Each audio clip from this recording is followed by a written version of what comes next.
Hey there, I'm Alexandra Harbushka. Okay, welcome to day 47 of my 60-day postpartum journey. That means I have 13 days left, and that's pretty A, exciting, but B, I don't think I'm gonna make it, which is okay, and I'm gonna talk about that in today's video. So I have 13 days left, and I have 13 pounds to lose. That would mean a pound a day. Scarlett, as you can see, I'm pumping. This is my dog, Scarlett. So if you're just now joining, go on ahead and hit subscribe. What you're doing is you're following me on my 60-day postpartum journey, as well as there are other videos on lifestyle, on exercise, on pregnancy, on postpartum, on IVF, all sorts of stuff. So go ahead and hit subscribe, and I'd love to have you join this little family here. If you are following me along, welcome. I'd love to hear how your journey is going on your postpartum journey. And to give you a quick recap, before I got pregnant, I weighed 120 pounds. And then when I went into the hospital, the day I went in, I weighed 152 pounds. So I gained a total of 32 pounds during my pregnancy, which I think is pretty good. You know, I definitely was, I exercised, and I paid attention to what I ate. I guess I'll put it that way.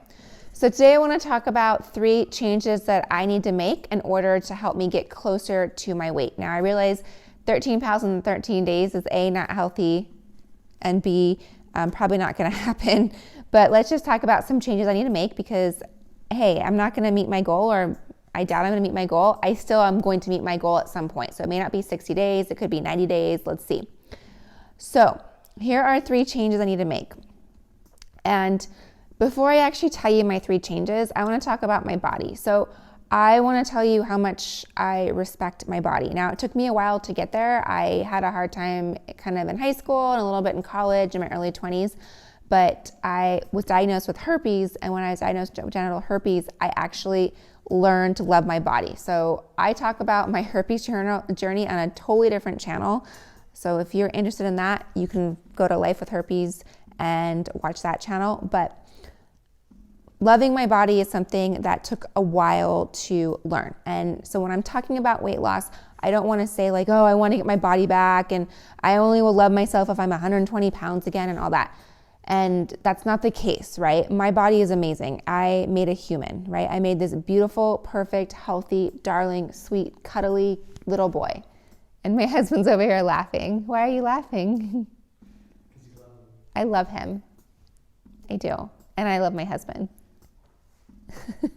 Yeah, so my body did that, right? It was able to transform. It knew what he needed. It knew what I needed. It knew what it needed rest. It knew I needed exercise. It did amazing things. So that's it's amazing. It's a gift from God, right? Absolutely amazing that your body can do this. So I love my body. However, I do also want to get back to my normal size. I want to get back to my normal things. So that is definitely something that's important to me as well, right? But my priority was getting a healthy baby and being healthy during postpartum.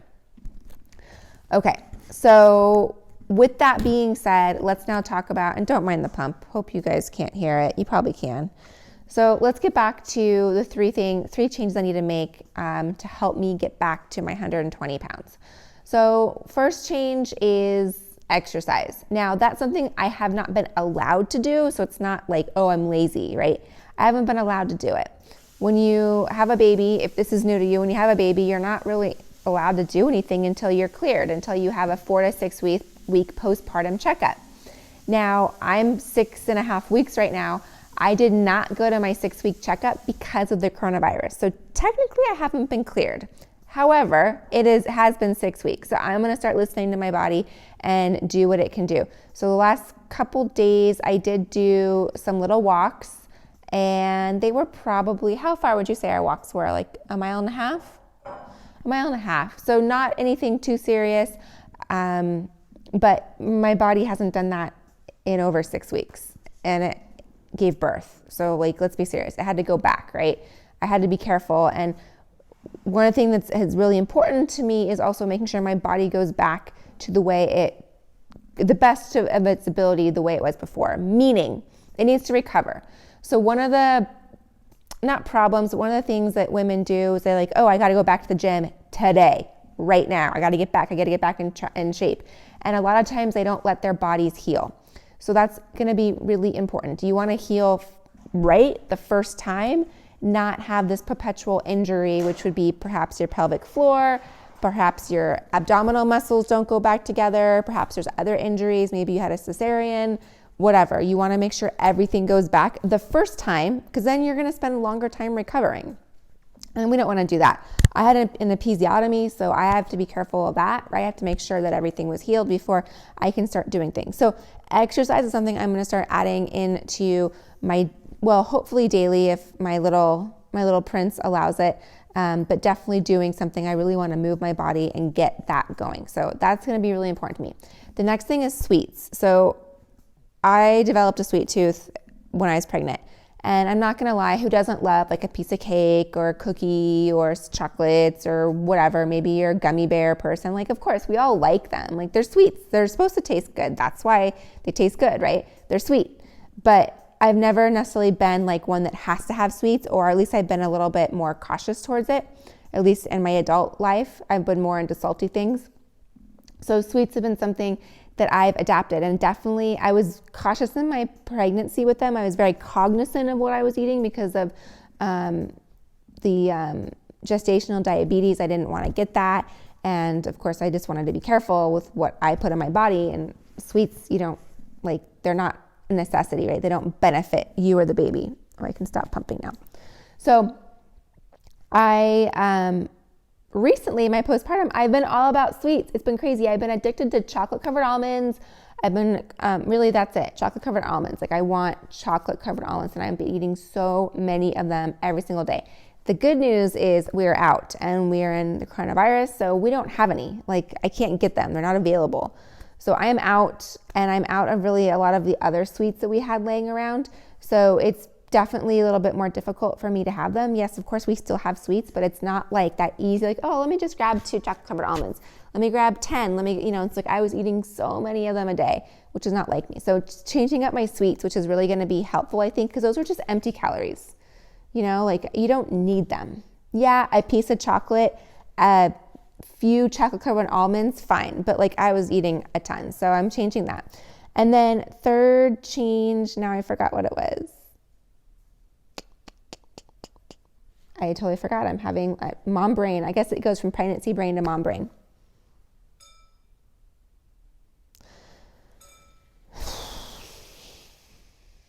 I don't know. Exercise, sweets. Let me hold, please.